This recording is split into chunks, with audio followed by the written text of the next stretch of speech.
আমি একটা প্রোডাক্ট মিশো থেকে অর্ডার করেছিলাম 13 তারিখে। প্রোডাক্টটা আসার কথা ছিল 23 তারিখ। সেখান থেকে ওরা ডেটটাকে ক্যান্সেল করে 25 তারিখ চলো মেনে নিলাম। 25 তারিখ থেকে 26 তারিখ। 26 তারিখ এখন হয়ে গেছে।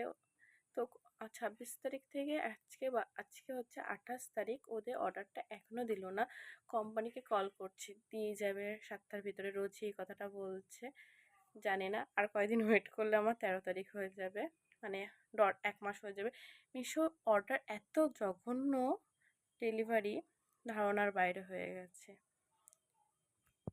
তোমাদেরকেও দেখাই, এই যে 13 তারিখে অর্ডার করেছি, 23 তারিখ, এই যে এখনো অবধি আমার পার্সেলটা দেওয়া হয়নি। এত বাজে ডেলিভারি মিশোর।